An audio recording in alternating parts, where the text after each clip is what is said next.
First of all, I must apologize for our delay, um, technical difficulties, but nevertheless, we are here. We are here, and we're excited to be here.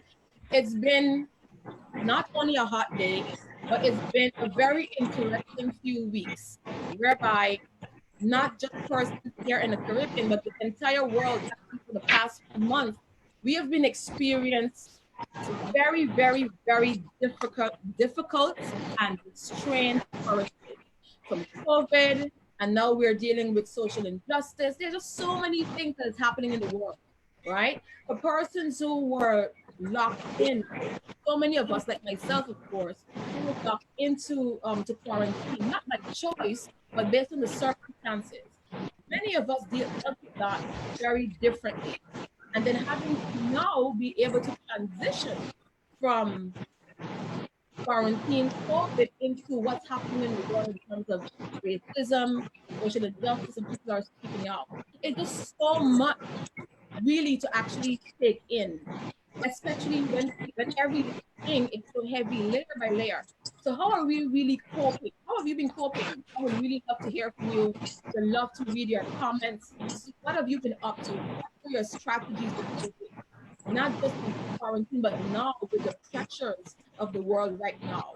All right. I would really love to hear from you. And not because, like I said, not because this is happening in our, not happening in our direct community, but it's happening in big countries of the world. It still trickles down on us.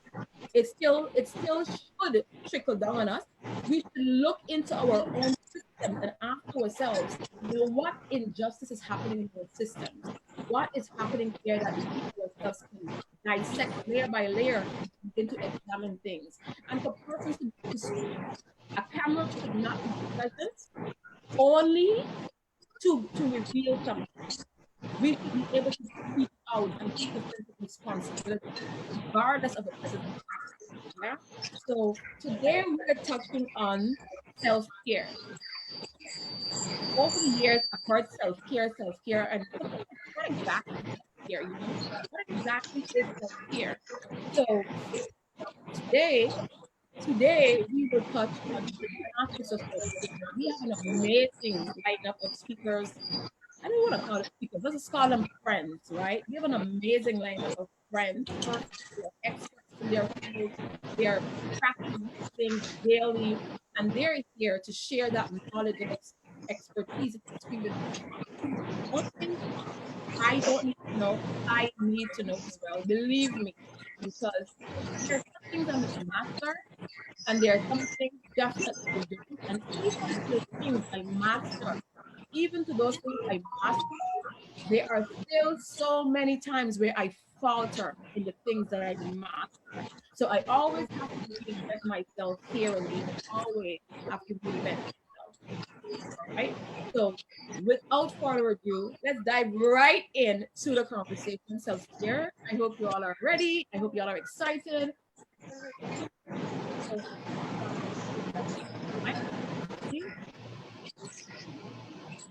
Rachel, Hi. can you hear me? If you can mute your mic, please, because I can hear your background, the feedback. Yeah. Maybe that's because Nadia's in it because Nadia's in the same room. My mic is muted.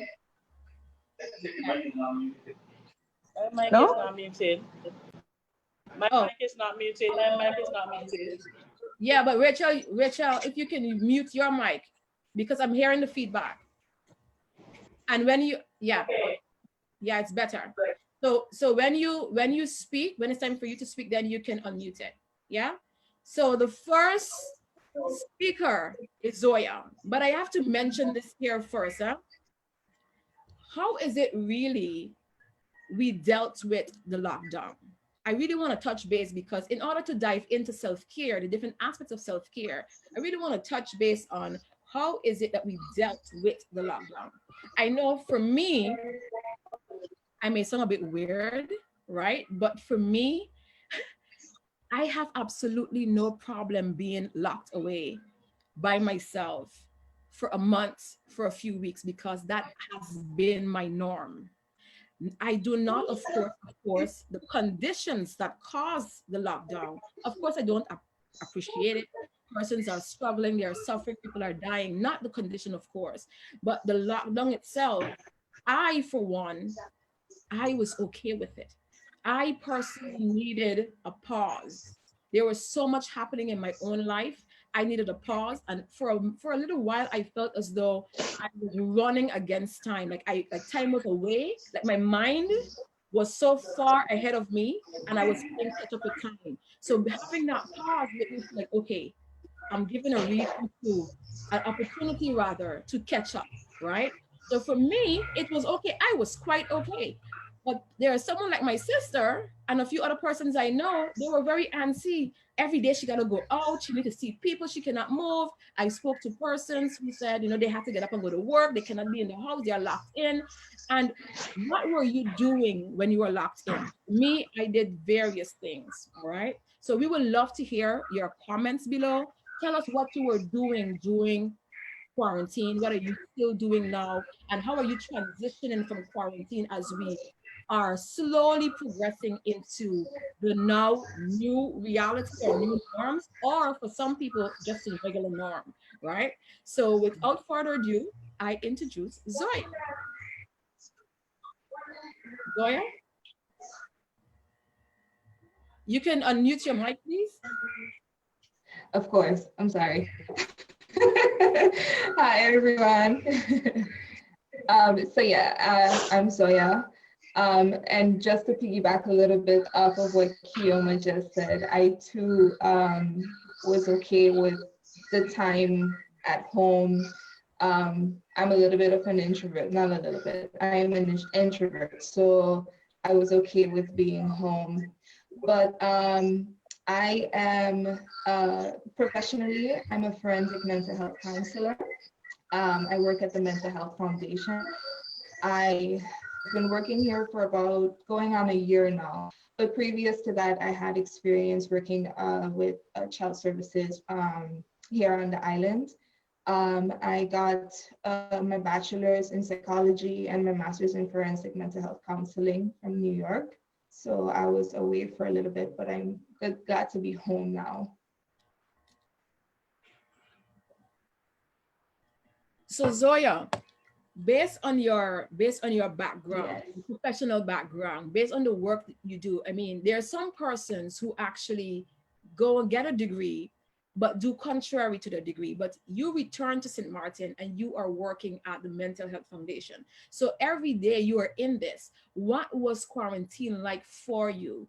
And what were some of the cases, if any? Well, I'm sure you saw cases. What are some of the cases you experienced? But first, yourself. For me, as it pertains to how I coped with the lockdown, that was the question. Yes. Sorry, my internet is a little bit bad, but I allowed myself to feel feel everything that my body and everything that came up. There were times I was a little bit anxious about going out. There were times I was tired of being home, believe it or not. I did want to just break free and break the law and break curfew. I did want to. There were times where I was overwhelmed. I was like, there's so much going on in the world. I kind of felt a lot of the grief that was happening, especially when news started to come out that people weren't able to really bury their family members. And, so I allowed myself to feel everything that my body wanted to. I didn't resist anything. So that was part of my coping. I subscribed, I enrolled in a few courses online to get certified in more things. I painted, I tapped into my creative side. I was on the phone with family and friends a lot of the time too. So those were my ways of coping everything, because I wanted to be healthy for first myself, but also for my clients who I was seeing during the time. And as it pertains to what I saw, go ahead. Were you, sorry, but were you working as well during that time? Because that was a heavy time. It's Yeah. still a heavy time. Were you working during that time? Were you seeing patients or persons who were traumatized, and what were some of your recommendations, or what were some of the cases maybe you witnessed, and how did you deal with those? Yeah, I was working. I consider myself a part-time essential worker because my job is essential because people's mental health is also necessary. You know, it doesn't stop just because we don't get to go out anymore. We saw a lot of anxiety, and I think for people who maybe dealt with anxiety before COVID, we saw during COVID people dealing with anxiety who may have never felt it before. You know, just the idea of going out into the supermarket to face an invisible, enemy in that sense. Like, you don't know, a lot of unsurety and uncertainty. Not talking about as well people losing their jobs and their basic sense of livelihood. That created a big sense of anxiety where people didn't know, wasn't sure, and still aren't, of what's next. Where is their next paycheck coming from? We also saw a lot of depression because the uncertainty and everything that comes from it can create a sense of hopelessness and helplessness, which are symptoms of depression. But also for people dealing with depression before COVID, all they have right now is them in their house sitting with it, because maybe they can't go to the beach, which was their escape. They can't go to work, probably, which was their escape. They can't go to the supermarket and walk through aisles eyelessly, which could probably be an escape for people. So we saw mainly those two things come up as it pertains to people being home during the pandemic. Okay, very interesting, very interesting. What I'll do is we'll just continue with the intros. So I'll definitely get back to you because I need to ask you several questions as to follow up. And of course, there are persons who are viewing right now, and they're in these situations. Maybe they were suffering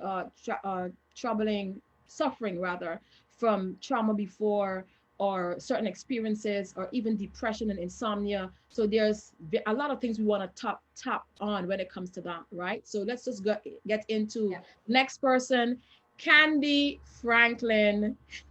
Kandey, if you could unmute your mic for me, please. You can hear me, Kandey? Yes.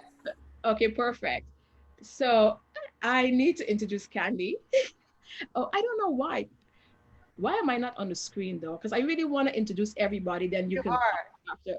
Am I on the screen? Am I on the screen on Facebook? I don't know. I don't know. But let me. Yes, you are. Oh, I am? Okay. Because I can't see it. I'm just seeing this, But thank you. But let me introduce Kandey. I have to be very mindful as to what I say because we cannot really reveal our age. But Kandey and I have known each other ever since we were 10 years old. We were in Max School together here on St. Martin, and we joined 5th grade together. Miss Joseph, I will do this intentionally. Shout out Leontine Joseph from 5th grade, and Miss Thompson from Mac as well. Just kidding. Right? And Kandey and I went to academy together, high school together, and we have remained friends ever since. And one thing I love about Kandey, and not just love, but admire, is her openness to open up herself to the world. She is very intuitive. Even though we were raised in a particular environment, she went onto a path where she basically explored her own self, regardless of who or what were the influences. She did it unapologetically. So I have been on the sideline, and sometimes I tap in a little bit, just to get some of that energy. To get some of that energy and teaching. But what I love about Kandey is not just the fact that we know each other, we have been friends for so many years, but her growth, her personal growth, and the way she owns it. She now has a husband, she has 2 boys, and And the way she maneuvers herself, because, you know, we have so much things happening in our life. There's just so much. We manage careers, but the way she maneuvers it, I swear to God, I don't know how she does it. She makes it look so easy. And when it comes to self-care, when it comes to spiritual care, when it comes to owning herself, to me, for me, she is very, very good. So for that, I really needed her to be a part of this conversation. Kandey, let the people know who you are and what you're about, please. Okay, so my name is Kandey Franklyn. Of course, my last name has changed, but everyone know me as Kandey Franklyn. I was born in St. Vincent and the Grenadines, moved to St. Martin when I was 10. We actually did the exam the same day, Keoma. Oh, I don't remember that. Yeah.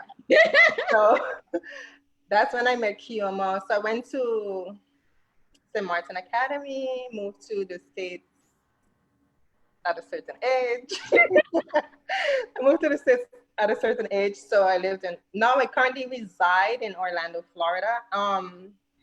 For the past 14 years or so, I've been doing cosmetology and massage. That's like my background. But I've been finding myself wanting a change, and it's something that I've wanted to do since I was a child, was to make a difference in children's lives. So I became a behavioral therapist. And so now I'm currently doing that part-time with kids who have behavioral issues. So that's what I'm doing. in terms of how do you own it? I mean, your transition, right, from what you were doing before and what you wanted to do as a child, and then now you're actually in that space. I know for sure life is hectic. You definitely have to let us know briefly now, because we will dive into it even more. You know, what are some of your go-to to own all of it? How do you cope with everything?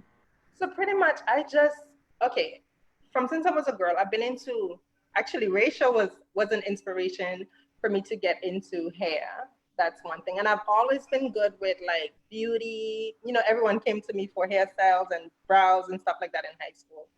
But part of me, based on like the experiences that I've had and seen other people go through, I realized I do want to do both, but which one first? So I go with what's the easiest. So I did, of course, and what's easier. So I went with doing hair and beauty and massage, learn about skin and all that stuff. So then after, I just felt like I needed more substance, you know? So, and I just felt like I just had an experience where it just drew me out to start behavioral therapy.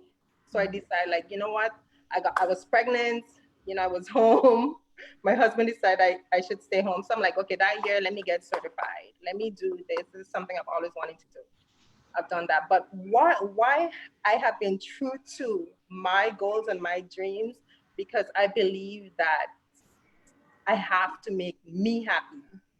I have to go after what I want. And something that I try to live by is not hearing outside noises.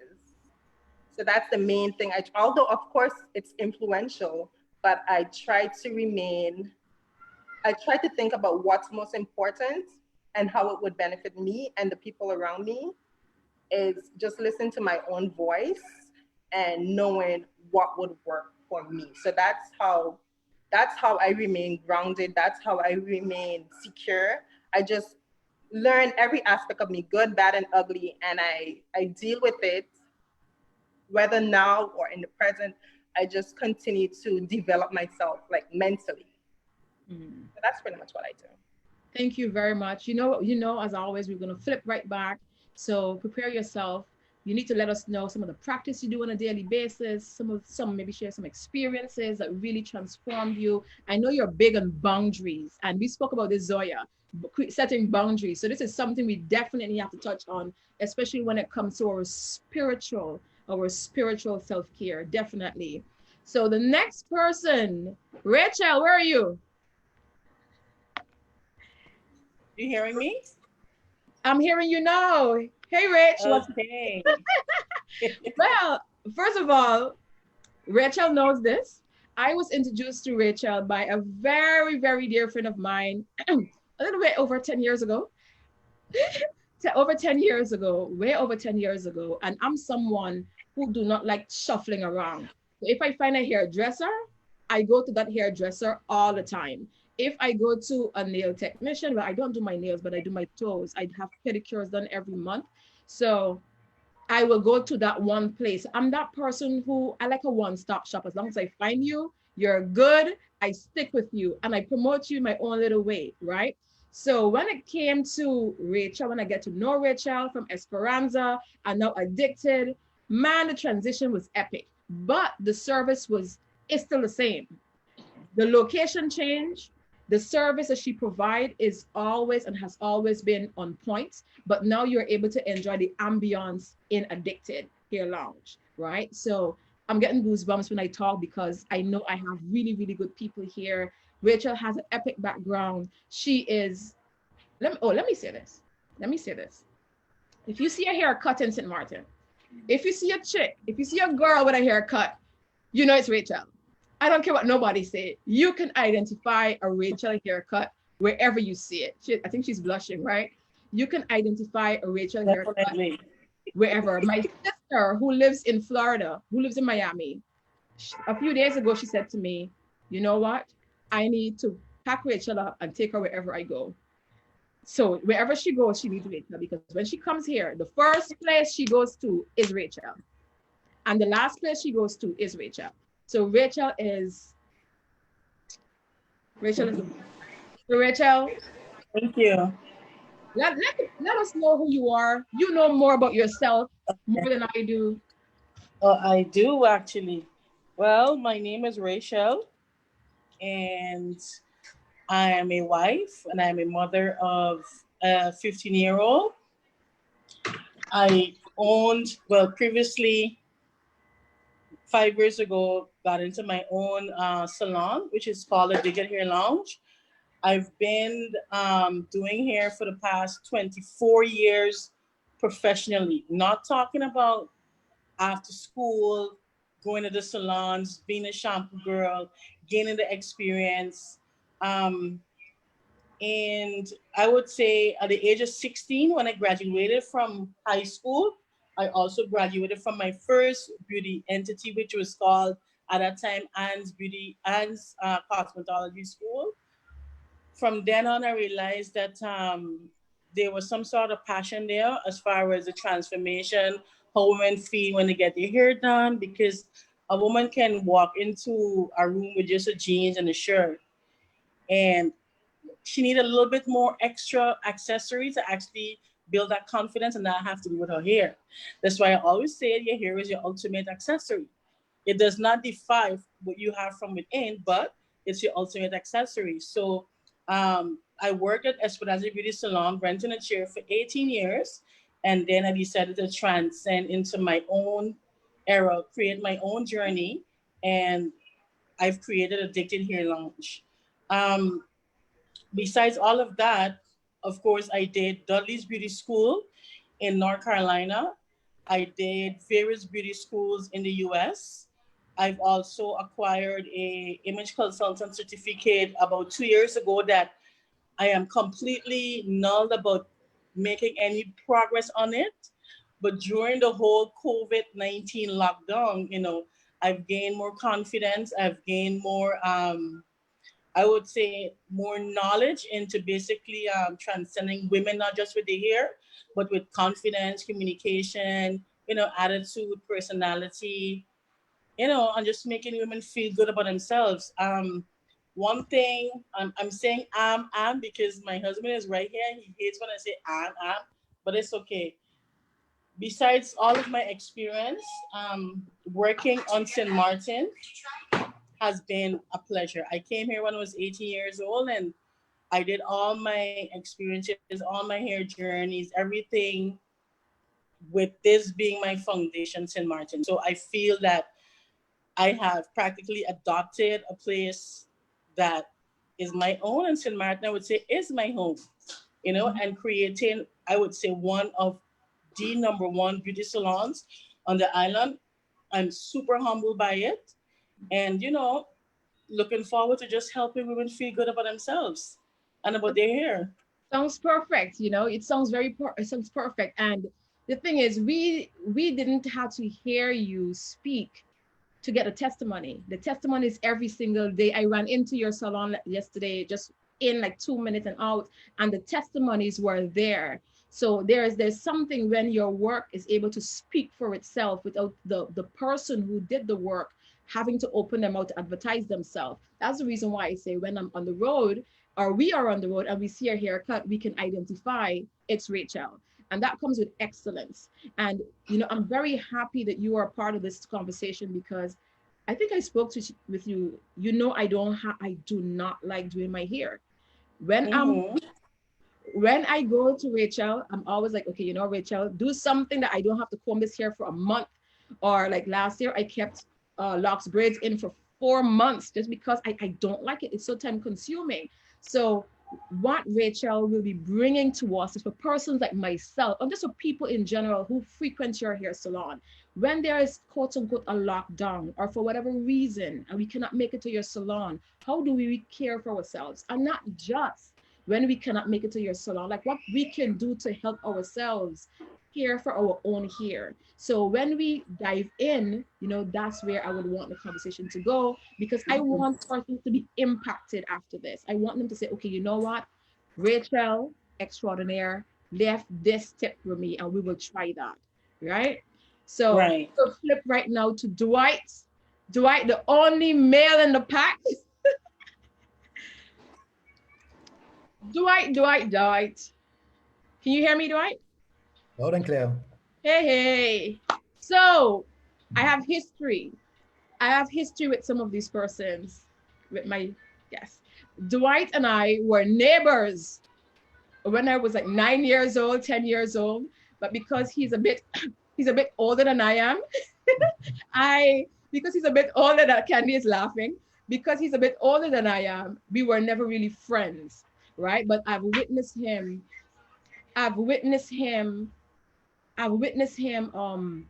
over the course of the years. I remember his red car that he would drive several years ago. That's how I saw him, just on the road. But I became even more familiar with Dwight when we worked together at a regional bank. Well, it's a local bank, but it's a regional establishment with a local branch here. He worked as a corporate manager and I worked in a retail department. We became more like big brother, big sister, because I consulted with him for certain things. His advice were always on point, and he was a friend. And I felt even more comfortable with him because I knew him, even though we weren't friends from young. I knew him. I knew his family. His aunt Laura, if I may say, was actually my mom used to actually do sewing for Laura. So he felt familiar. And over the course of the years, we became friends. So the topics we will talk on, workouts. You can tell the public how long I've been saying I'll be coming to CrossFit and I haven't showed up as yet, right? And, we just have these really good conversations, but really and truly, I needed Dwight a part of this conversation because he deserves this. Definitely, he is knowledgeable and he'll be able to share so much about himself, but Dwight not only is talking, but he lives by this. This is way of life. Dwight focuses on his health, his nutrition, his body, his workout, his agility, his endurance. From CrossFit to taking part in different activities. He does hiking in a hiking group, and the man deals with money. He knows money. So today we will be getting from Dwight two separate things. So Dwight, let us know who you are. Keoma, thank you very much for that introduction. I don't know what else to say after that. Anyhow, my name is Dwight Williams, born and raised in St. Martin. I went to school in the US. I got my bachelor's degree in accounting. And after I came back home and I worked at a bank for a few years. I had a short stint as a CFO for a few years. And right now I'm a consultant. I'm a financial business consultant. I have my own company with my wife. My wife and I started our own company about 2 years ago. So we have our home office, and we work back to back with each other, helping each other, and it's a great team with my wife, and that's my finance side. On the physical side of it, I fell in love with CrossFit some years ago, probably 2013. This is after doing a regular bodybuilding.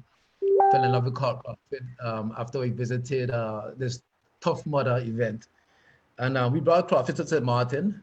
I had a have had a great time. Still having a great time with it. I'm a level 1 coach, so I'm a CrossFit coach, a CrossFit weightlifting coach, and a CrossFit mobility coach.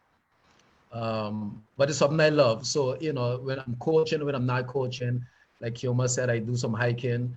I run about 2 or 3 times a week. I ride about 2 or 3 times a week. I swim about once a week, and I do yoga about twice a week. So I generally train about twice a day, just because I just enjoy doing it, and it's my form of therapy. It's my form of collecting my thoughts after a long business day. So it's what I do for fun. So it's while I understand it's a challenge for some, it's something I truly enjoy. And so if I had to bring one message today, it would definitely be find what you enjoy, be it both physically and even when it comes to your finances. Find a way that works for you, that you like, that you enjoy doing, and it'll come together. Because anytime you've been forced to do something, forget it. It won't last. Mhm. Very, very good. Very good. Dwight, you and I both said a lot in that little nugget. What I'll do is I will flip to Nadia so Nadia can introduce herself, and then we will just dive right into the conversation. But I definitely want to expound even more, of course, the physical part of it. But I know for sure when it comes to money, to saving, that has been, I don't want to say an issue, but it has been a concern in our community. Persons will say, I can't save, I'm working for minimum wage, I have children, I have all this responsibility. But I will say something my mother said to me years ago. My mother said, if they earn $100, they will always try to save at least $20 from that. So there's always a way, but we have to prioritize. So I really and truly want to touch base on that, and especially in times like this, we are living in such extraordinary times. Who thought COVID was going to come? Who thought we were going to lock up, and so many persons lost their job, their companies couldn't even pay their staff? And remember, we were still transitioning from Hurricane Irma. We weren't even fully rehabilitated as yet. So we definitely need to dive right into that conversation, because people really need that right now. I need it right now. Yeah. So let's flip to Nadia. Nadia, are you good there? Yes, yes. Oh, Hi. perfect. I cannot see. Okay, very good. Nadia, thank you so much for being here. Thank you, thank you, thank you. I know you do extraordinary things in the field of skincare and makeup. I know you have your own line. So you know so much more about yourself and what you do than I do. So if you don't mind, let us all know who Nadia is and what all Nadia does. Well, my name is Nadia Dormoy. I am a certified makeup artist slash entrepreneur. So there are several things that I'm involved with, but we're gonna stick to the beauty industry today because we're talking about self-care. So basically in 2008, I enrolled in this 2-year program that would train us about esthetician, how to be an esthetician. So esthetician meaning skincare, body, the whole works, like the experience when you enter a spa, the way they would treat you, the way they would take care of you. So I was always fascinated about when you enter in a spa, you leave your stress behind, and you get that moment of relief and that self-care. So I wanted to, I had a choice. I was like, do I want to always experience this, or can I give this feeling to others? So that's what motivated me to join the program. It was a 2-year program, so we did it on the French side. We then went to Guadeloupe to do the exams. And yeah, so that's where I stepped into that then. It's been 10 years, I believe now. And I've been doing that ever since. So I'm right. So I'm sorry. Other than that, I also have my skincare line. Not skincare, I'm sorry. That's in the making. Right now, it's a lipstick line and other things that we're about to develop in the future. Okay, sounds very good. Very good. Listen, I know you have a full package for us. And I, for sure, I definitely need tips on skincare. I told you, remember we spoke, I told you what my issue with my skin is. I have I have really oily skin. There are some parts that are oily, some parts that are dry. But even more than that, whatever you can give, I'm waiting to hear it. And I'm pretty sure there are so many persons who need these little tips and tricks as well, right? But let's just go right back in. So now we have introduced everyone. Everyone is familiar, everyone is feeling comfortable. So now we can talk. Let's go right back to Zoya, because I really want to touch base on quarantine, the lockdown. And Zoya, you said you dealt with persons, you saw a surge, an increase in persons who were faced with depression and also anxiety. And what I want to ask you is how did you manage that? Like, what are some of the tips that you can give persons? Because remember, there are some people who are still, well, we're not in quarantine to say, but there are persons who are not working at the moment and they're still in their homes. What advice would you give for persons who are dealing with these circumstances? So I part of taking care of yourself mentally, psychologically, is understanding yourself. It's hard to take care of something you don't really know about. Imagine having a puppy and you have no idea the diet that it needs. You don't know how much combing or grooming it needs. Like, it's hard to take care of something you don't know about. So knowing yourself first is one of the biggest parts of psychological, mental, emotional self-care.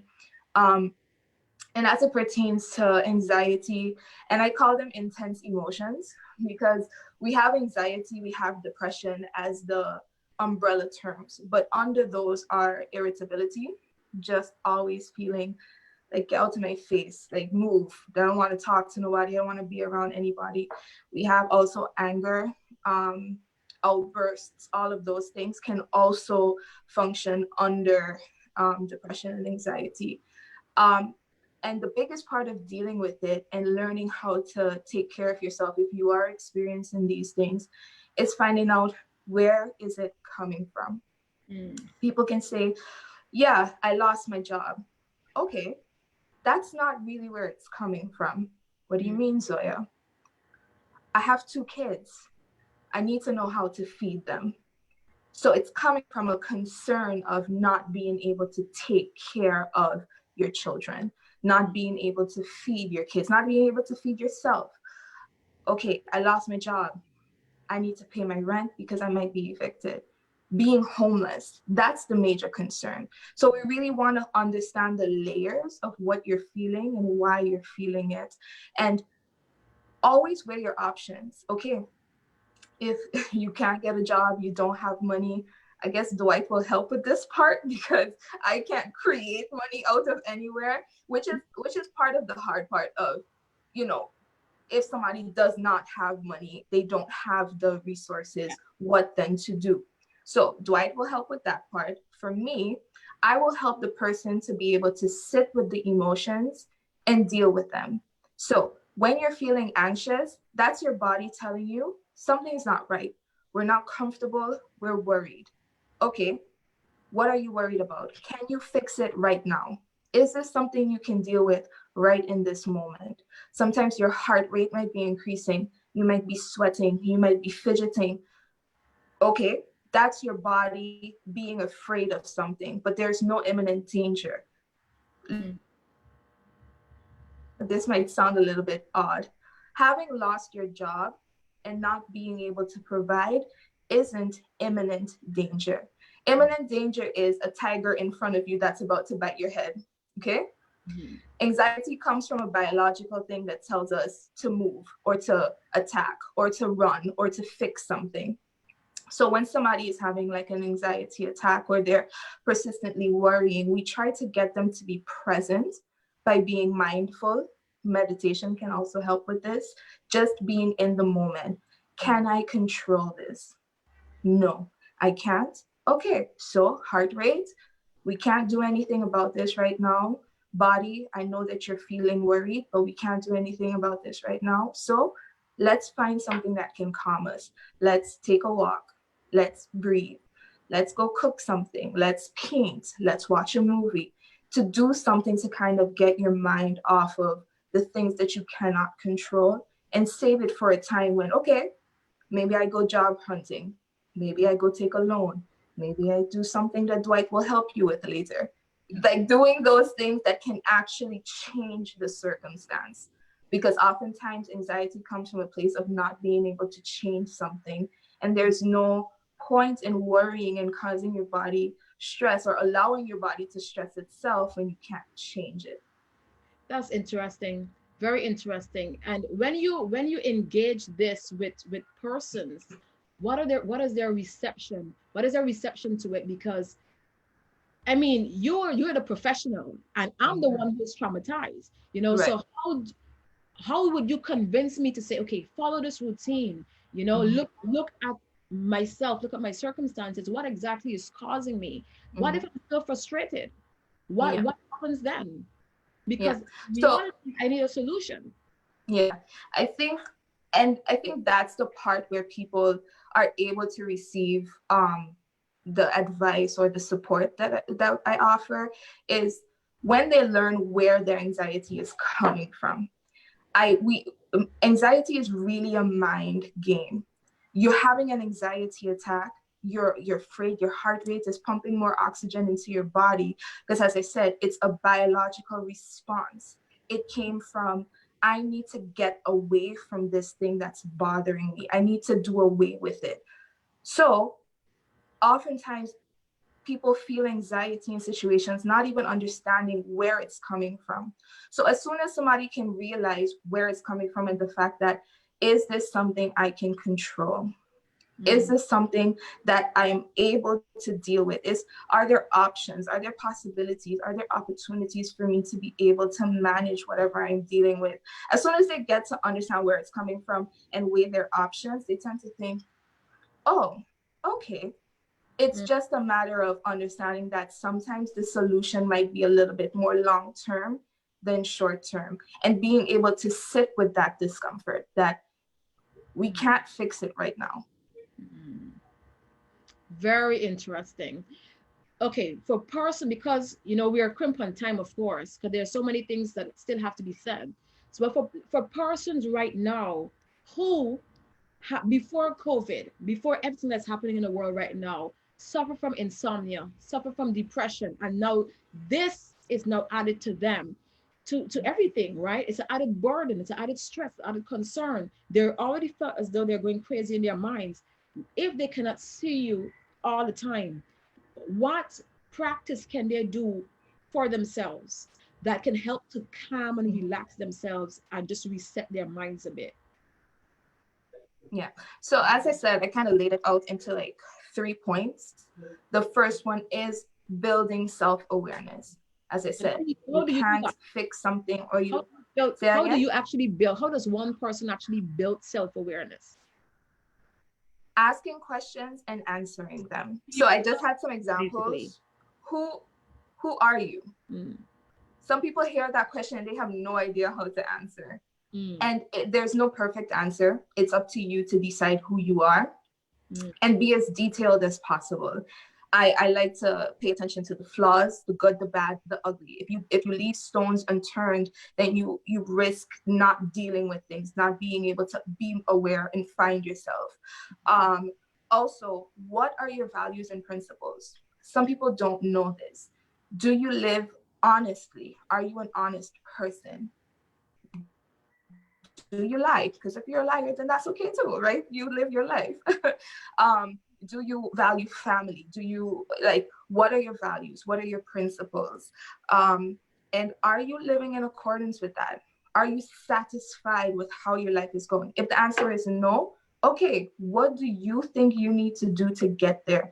Do you need to change your friends? Do you need to change your circle? Do you need to do a little more searching, read some books, like talk to different people? If you have the same people around you, that doesn't offer you much diversity. You need people in your life who can challenge you, who can ask you questions, who can show you differently, who can support you. One question I really like is, are you okay? Are you happy? Okay. Are you okay? And sometimes the answer is no, and that's fine. But if you're not okay, if you're not content, if you're not satisfied, what do you need? And I know, okay, we'll go to the second one really quickly. Creating healthy habits, boundaries, that was one of them. Because creating healthy habits and setting boundaries and doing things consistently in your life, it reduces burnout, right? Some people get really tired really quickly. Life hits them hard and they feel it. Burnout is just not wanting to do anything anymore. You lose drive, you lose passion, you're on E, you're below E, you're running on fumes. It lessens people taking advantage of you, so therefore you preserve more of your energy for doing things that you like and you enjoy. Discipline as well. And I also have here developing vulnerability and emotional language. Vulnerability allows you to see yourself better and for other people to see you. Now, this has to be with people who you trust. If you have people around you who you don't trust, then don't have those people around you, right? Because then that reduces the amount of vulnerability and genuineness you can live with. And also developing an emotional language helps you, again, to identify what's going on with you and why it's happening. If you find yourself angry a lot, irritable, sad, overwhelmed, why? Put a name to those things. Why is it happening? Where is it coming from? For a lot of us, it's come from our childhood, the way we were raised, the way we were treated. In our relationships, we tend to see patterns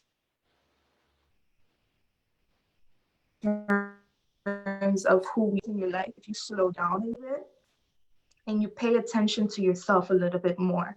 So for people who are listening, I would suggest you take at least, start slow, half an hour a day, where you just sit with yourself. And now this is hard for a lot of people because a lot of people don't like who they are. They don't like themselves. So they don't want to sit with somebody who they don't like, who they don't want to spend time with. I say this though, but how is it, how do we even begin to know ourselves? Because about knowing ourselves, because I personally believe every single thing starts with us. In order for us to know ourselves beyond our names, how do we even begin that? You know, I mean, our time is crunching, but for persons who definitely would like to divulge even more in this, I'm pretty sure, you know, they can reach out to you, but continue. Oh yeah, definitely. So therapy, I'm always an advocate for therapy. It's a little bit stigmatized because people think it's crazy. You can literally come here, listen, Zoya, I don't know who I am, help me find out. That's the most mundane reason to come here, but it's one of the important reasons of finding somebody who you can bounce something off of, because your friends might not be able to identify things in you and you might not be able to identify things in yourself. So coming to somebody who is trained to see you beyond what you show, and again, being vulnerable, it's scary sometimes to come to therapy to a stranger, but we take our job seriously and we do it genuinely. So if you're having difficulties doing it on your own and you want support, you want help with it, find a therapist listen to you and give you all the attention that you need. Very good. Very good. Thank you so much for that, Zoya. But because you mentioned, you know, persons at this time, they're traumatized and they're facing depression, insomnia, all of these, and anxiety. And it is a string of it, a thread of it that leads to, I lost my job. How am I going to feed my children? And you mentioned Dwight. So Dwight, we will flip right by you and, you know, touch base on this when it comes to the financial aspect. You know, we live in the Caribbean. A lot of times we hear the phrase, save for a rainy day. But I personally feel in this day, this modern day reality, we not only have to save for rainy days, but we need to prepare more than for rainy days. We cannot live like Arawaks and Caribs. Arawaks and Caribs lives like they were subsistence farmers, meaning They plant enough just to survive, but not to improve their way of life.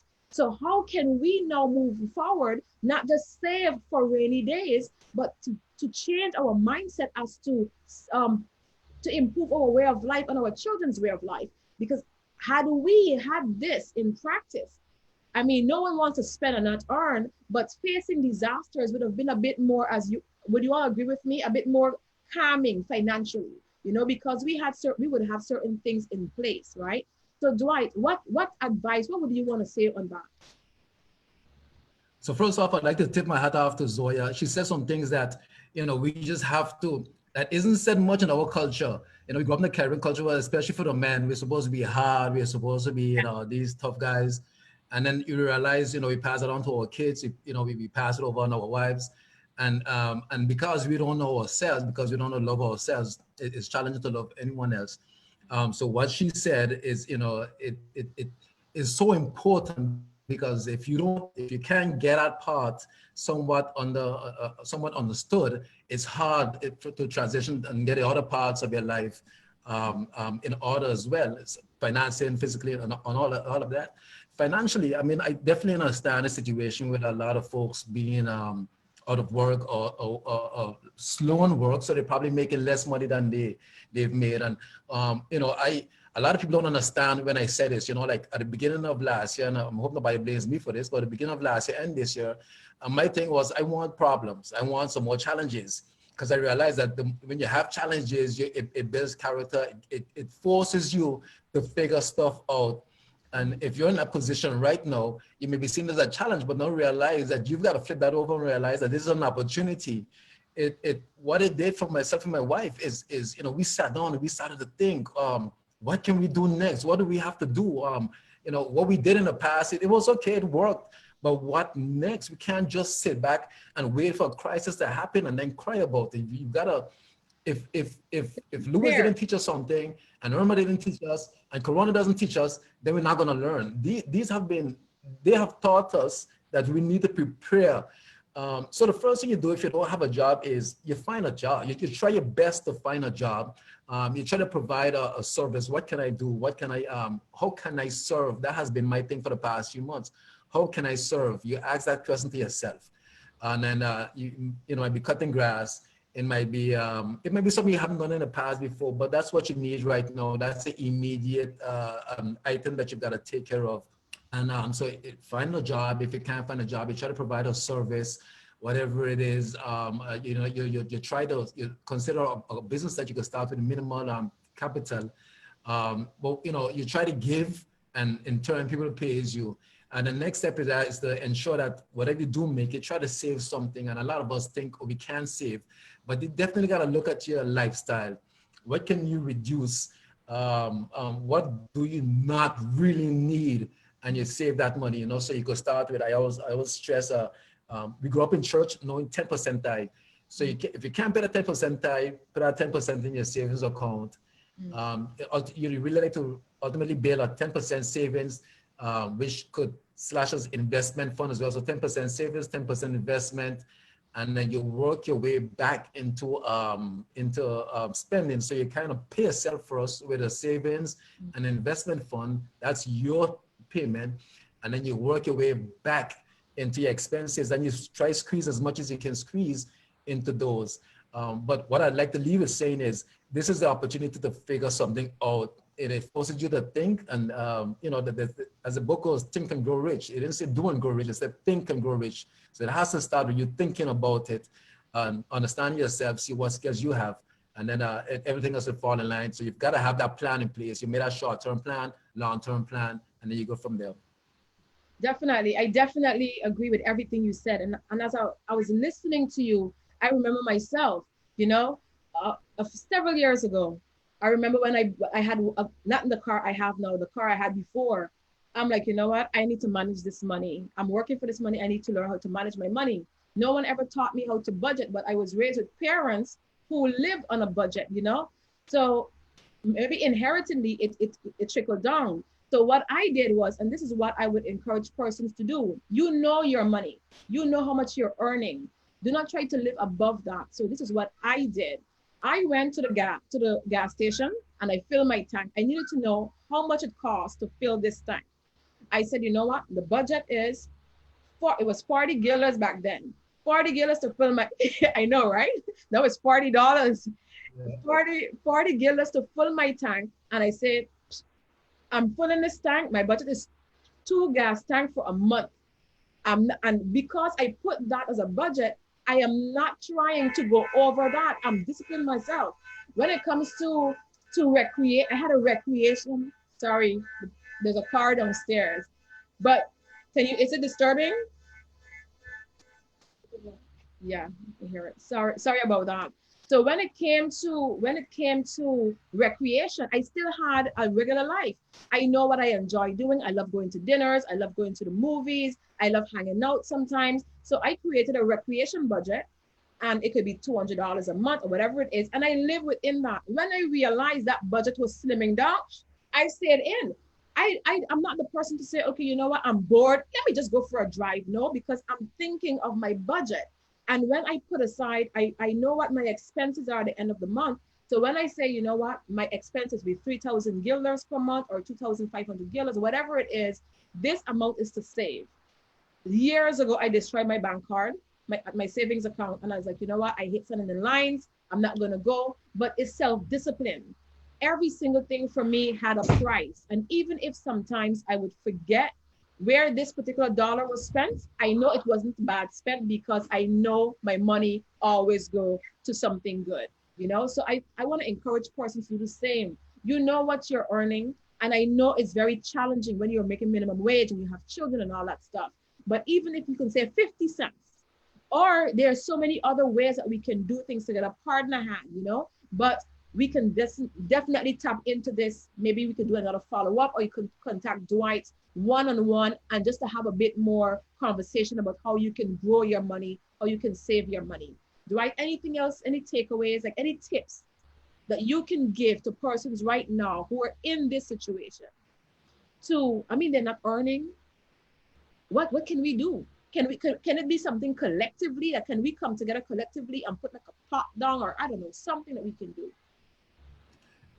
I don't think anyone should look in that direction right now, because we've got to be honest with ourselves. Everybody, as much as we love it and we prefer it every day, the fact is everybody is kind of in their own story, doing their own stuff, and it's few times you truly get people to come together and make that difference. So at this point, everyone just has to look inside and figure out what it is that they can do.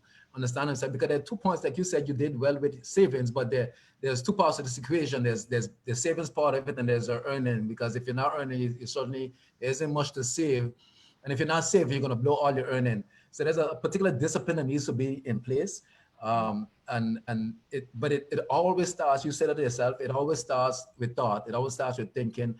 You've got to figure out, and we all have it. It's just that we've never really been taught to really think about it. We've never really been taught to understand ourselves and see what we enjoy doing and what services we could provide. We are often just kind of pushed into a direction, or my case, my parents just was grateful to see me in a shirt and tie working for a bank, and after some years I realized that that's not what made me happy. I wanted to be out there, and I wanted to do more, and eventually I did that. But if I didn't at some point started to think about it for myself, so the takeaway would be to try to understand yourself and see what you can offer. If you could offer something that you enjoy doing, that you make money from, you won't work a day in your life. And it sounds simple, but it truly is simple. You just got to take the time out. Zoya said, sit with yourself, figure this thing out, put it on paper, and plan it out and take action. Yeah, definitely agree with that. Now that we are on you, let me touch with Kandey, because we're talking about mindfulness and how we're coping with all of this. So Kandey, I would really like for you to just touch base on spiritual care. When all of this is happening in the world, Zoya touched a lot on the things that, you all cross path there. But in a time like this, how do we really zone out? How do we come to ourselves, isolate ourselves, not just from the world, but for our own selves, our own mind, and find our own selves? What are some of the practices you do daily or weekly? Your mic is mute, Kandey. Your mic is mute. I cannot hear you. Oh, thank you. Sorry about that. So I mean, I want to add to the knowing self part of it, some really good goals, some things I do practice as well. But what I would like to add to it is when you're sitting by yourself, you can, Google is there for us. But one thing you got to think about, okay, what was my last conversation? As small as that. What was my last argument? As small as that. What was the last thing I was happy about? You know, you really want to like think about it and say, for instance, oh yeah, you know what? I love yellow. I love the color yellow. Why do I love yellow? You know, what does yellow do to me? Well, it makes me happy. If I'm feeling down, it makes me feel brighter. It makes me feel more alive. You know, so you got to really think about the situation that occurred in your life and take a journal and write it down every day. Right? You don't have to come. It's a process, and we're forever changing. It's not like in one moment or one day or even 1 year we're going to know, okay, this is Kandey and this is who I am. No, my belief from a year ago has changed. Some things I take away, some things I add, but the whole point is knowing the core you, what makes you happy, what makes you sad, and how does those people, like Zoya and Dwight said, how does those people around you influence you? And what I do is harsh and it can come off cold to a lot of people, but I detox. And people say, oh yeah, you detox your body, you know, to cleanse your colon. No, I detox from social media. I detox from friends. I detox from the things I watch. And I just, even if I spend and I put a time frame on it, I say, okay, a week of no talking to anyone. I'm deleting all my apps. And I'm going to go into my journal. And I'm going to just sit there. Okay, day one, nothing came up. Okay, Kandey, what are some things about you that you want to change right now? What don't you like? Okay, you know what? I'm a bit moody. Okay, what caused you to be moody? Okay, this and this and this caused me to be moody. That's knowing yourself. Another thing is tell people straight up, listen, I'm taking some time out for myself. Like, that's it. If they do not agree, oh well, like limit the conversation, even outside of like coming out from that detox or that cleanse. You want to not go back or fall back into like the norms that you're accustomed to, which might be hard. You're not going to be perfect, but if you have a friend who just have like a one stem conversation, like a one track conversation, you have to realize what you want for you. You know, like, okay, do I want to be talking about men all the time and the bad thing that men have to offer? Do I just want to be talking about shopping all the time? No, right now, you have to realize, okay, if you're on a path of self-growth, since we're talking about money or finance, you know what? Every time I'm hanging with this friend, I'm always spending. When I tell her no, she gets upset. Cut her out. Cut her out. And it's about compartmentalizing, not cut her out completely, but cut her out and put her in a different compartment in your life, put her in the back. Now you're going to try to surround yourself with people, or even by yourself, like Google. Okay, if you see a trait in someone you admire, research, like a celebrity or something, or someone famous, research that person, research their day-to-day regimens, and you take it from them and let it become your own. Those are some things I do. But let me ask you this. You said, if you're in transition, right? And this is what we're all in transition now, just different phases, different circumstances, right? But when you're diving deep into yourself, and you said just now, if that person can't, you just cut them off. But what if that person, I'm intentionally asking you this question. This is your friend, right? What if that person feels offended? I mean, I'm brutal, and I'm selective with people who I keep around me, or even tell certain things. So the people around me would know, you know what, Kandey needs her space right now. I feel like if you do have people in your life and you say, you know what, I'm trying to accomplish a certain goal, they should support that. You should be able to come to them and say, you know what, Keoma, right now I'm going on a healing journey. I want to get better. Let's keep on finance. I want to get better on finance. So I'm going to spend 14 days, you know, don't feel offended if if we don't communicate in 14 days. If she get mad about that, who do you rather, your friendship or your growth? Like, that's where you, and if you feel a sense of guilt, you feel a sense of, we live in the Caribbean where there's a sense of, I think it's inherited.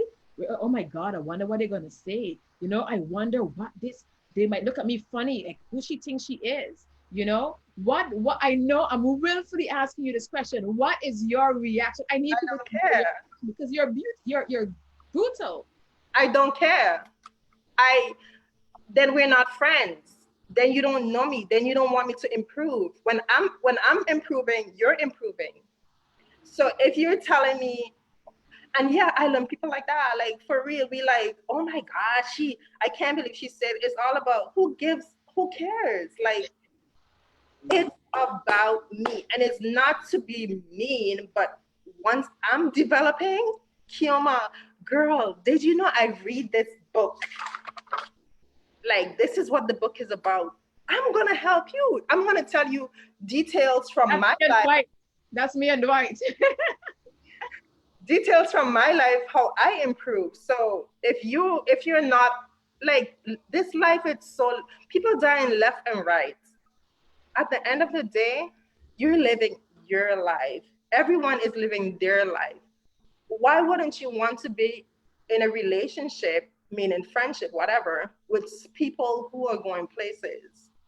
If Keoma, you're telling me, you know what, Kandey, I need to take a break to do this, girl, when you get out of that, I need to know what you learned. Straight up, you know. But but I have that friend. I've had that. Like, this is something I've had that girlfriend, like, she's mad when I'm posting, you know, I'm taking a break, I'm going on a social hiatus. She's texting me, oh, you just didn't tell me. I posted it for who all is in my chat to know. Like, I don't need to come to you on a personal level. And Keoma, you know, you don't take it personal. We're friends. Like, because you get it, you know? You should never have to over-explain who you are and what you're trying to be. The people in your life should accept you and congratulate you and push you. Because in the end, they're learning from you as well, right? And it's not a competition. It's not a competition. Never a competition. Yeah. Never. You know, we really have to jump into Rachel and Nadia. But one thing I know for a fact, and it happens to me too, sometimes you feel like you have to over-explain, like you owe somebody without even feeling like, okay, you know what? Oh, I owe them. It's inherited in us. Am I right or wrong? It's inherited in us. We feel to ourselves that we have to explain because we have to justify. But one thing that I like about you is how brutal you are. It's like, okay, you know what? You don't know? Okay, no problem, whatever, you know? So Kandey, thank you very much for that. I'm pretty sure I saw Zoya was really zoned in, and I saw she did like a high five at one point, you know, and I saw Dwight was nodding as well. I'm seeing Nadia as well. She's over there smiling, you know, so I'm very, very positive that persons, you know, this is just a very, very phenomenal conversation. Very, very you want to add something, Zoya? Okay, Zoya want to add something to this, but it's so intriguing. Kandey, girl, soul sister. No, I wanted to add about the guilt. I just wanted to throw it out there that a lot of the times we internalize guilt. We carry a burden that isn't ours. Exactly. So how can a person, but she got offended? The question is, okay, how can I deal with a friend who's offended by my decisions? You have to understand the guilt is not yours. Exactly. The person being offended has nothing to do with you. Your growth over somebody who does not respect it, it has nothing to do with you. Take that weight off of your shoulders, put it down, put it at the foot of the cross, and leave it right there. It's not your burden to carry. So again, being able to sit with uncomfortable feelings like, I feel bad, but she did this for me, she did that for me. And people will try to throw that in your face too. Understand that what you're choosing to do is be better. Someone who does not understand that and doesn't respect it and try to project their own insecurities onto you, you don't deserve it. It's not your burden to carry. The guilt is not yours. Literally imagine it like a weight that you're taking off of yourself and putting down. So that's how to deal with the offended friend. The guilt isn't yours. It's not yours. Leave that person deal with their own, bear their own cross. It's not yours. Thank you very much for that, Zoya. Definitely. Nadia, you're in this conversation. I hope it's really intriguing to you as well. So we touch base on the mental aspect of self-care. We touch base on financial aspect. Now the spiritual aspect, owning ourselves. Kandey and Zoya add to that. They basically crisscross there. When I actually spoke with Zoya, the two of them is going to crisscross on this one for sure. And I know where Dwight comes in. When it comes to sharing knowledge, Dwight is very, very fluid with that. He always will post on his WhatsApp status books that he's reading, and there are times where I would say, hey, what's the name of this book? So we crisscross there. There is always a flow of communication, and that's what we need. This is what self-care doesn't mean. It has to be selfish with ourselves only. It means we have to share and care for each other. So Nadia, I would like you to tell us, seeing that we are self-caring, how do we care for our own selves, as in our skin care? How do we even begin? What exactly is skin care? Well, skincare, we all know that our body, our skin is the largest organ, right? So what we do, we tend to neglect our faces and we would take care of our body. Now, when we talk about skincare, we do have Dwight on the panel. Men also should take care of their skin. A lot of men, Caribbean men think that, oh, that's a female thing, or they don't have to do as much, but men do take care of their skin as well. And it's important for us to take care of it because it eliminates stress in the future. Prevention is better than correction, right? So the first step is determining your skin type. So there are several skin types. You have I heard you say earlier that you had oily skin. Very oily. Right, but you may have a combination skin. So that's something that we struggle with here on the island also, where it's a little bit confusing. So we go from oily skin to dry. You have acne prone skin, you have combination, you have a sensitive, and there's one more, I believe I said acne. Anyway, so the first step is to find out what your skin type is, okay? You can do a self-check analysis. You can come to me. You can also go to your local spa, the person that takes care of you. And this helps to eliminate all of, when you enter the supermarket or you plan to start a skin regimen, then you're able to narrow down what products you need and what products is good for you.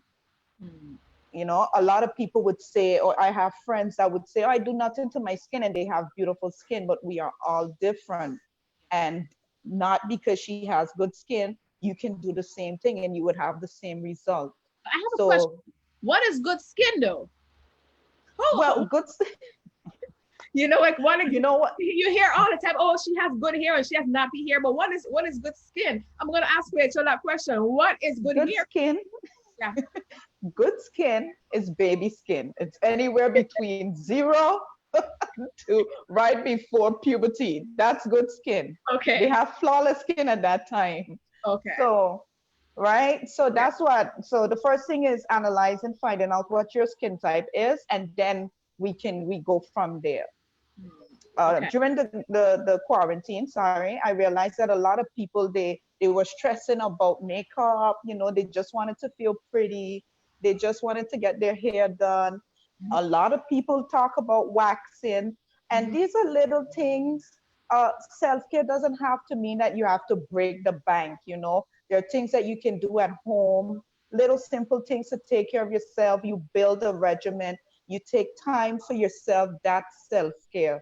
You know, you during the weekend, you maybe sip some wine, you give yourself a facial, you make yourself feel good, and that is self-care.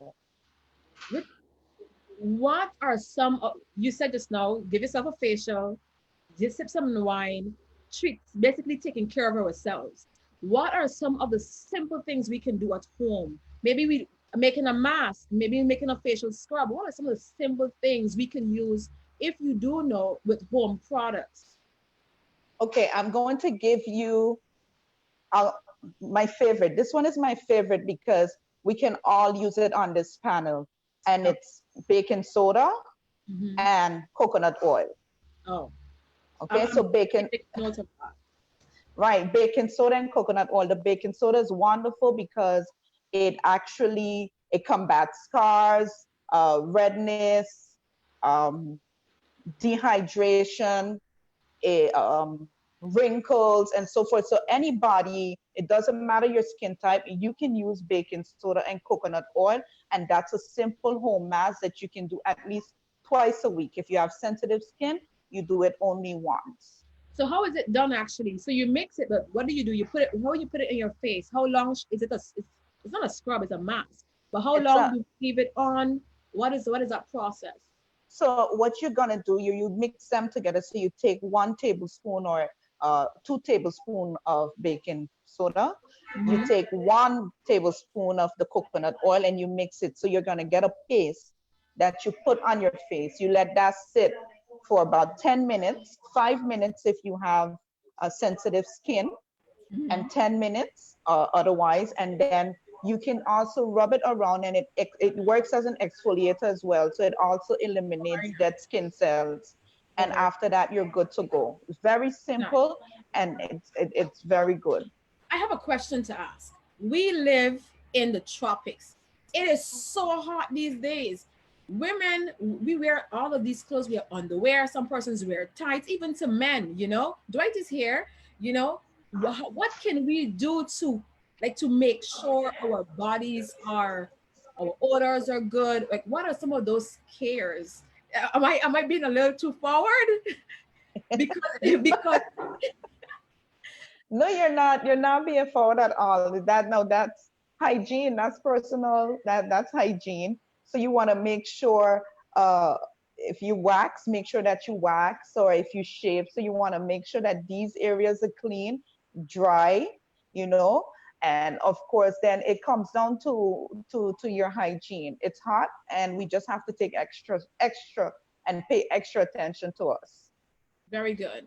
And for persons who don't wax, I mean, there are persons who don't wax, but what would you recommend? Where persons usually will use a shaving stick, but couldn't there be like a natural remedy? Because I saw on YouTube there you can actually use like sugaring and different things to do your homemade wax. Would you recommend that as well? Yes, the sugar and homemade wax is very good. It hurts less. It's less painful. Okay. And but however, it's still waxing. So if you don't wax, then you want to use, you know, anything that a shaver, something that you can, but you need to do it, it's for sure. When it comes to, I say a lot now, skincare routines, daily skincare routines. What is a skincare routine that you think persons can actually apply on a daily basis or bi-weekly basis or so? Just something that persons can leave and say, hey, I'm gonna try this. Okay, so if you want to start a skincare regimen, this is what you're gonna do. So we said first you're gonna determine your skin type. Then, so every day it's moisturizer. You get up in the morning, you're going to wash your face with your daily face wash. Then you're going to tone it. So toning your face is very important because it helps to regulate your pH balance, your pH levels in your skin. And after toning, you use a moisturizer, and then a sunscreen. The sunscreen is very important for us here on the island. Even if your makeup has sunscreen, you still have to apply a sunscreen, and then you're good to go. Okay. Nighttime, it's a little bit more work at night, and it's a little bit more tedious. So when we want to go into a regimen, sometimes we forget or we're tired and so forth, but it's better than doing nothing at all. So during the night, you're going to face wash again. Then you're going to use your toner. You're going to apply your serum, your night moisturizer, and your eye cream. Okay, so during the night, it's a little bit more products that you're going to use, but it pays off. Very good. Very good, Nadia. Thank you so much for that. I definitely am going to try baking soda and coconut oil. Definitely, because I definitely need it. I have oily in the middle, dry in the sides. It's weird. It's very, very Combination. Yeah. So thank you so much for that. Where is Rachel? Rachel, where are you? I'm right here. Do you realize how this conversation is flowing? Are you all like, you don't realize that it's flowing? I'm so entertained. I really am. Rachel. Hi. Yes, Keoma. Okay. So we all want to know. I am big on this. No, give me a napkin. Right. I know you're working. We all know Rachel is in a salon right now. She said she's addicted. That's why her salon is called Addicted. I for sure want to know, if I cannot make it to Rachel's Addicted Hair Lounge, what can I do at home? What exactly is hair care? How important is exactly hair care is?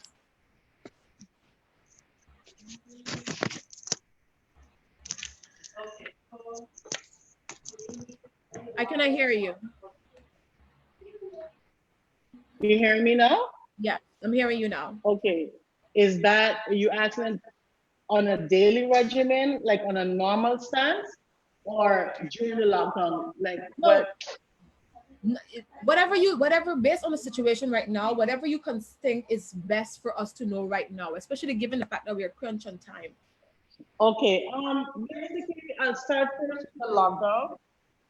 A lot of women were blindsided by the abrupt something is shutdown. Yeah. Nadia, hold on a minute. Mike.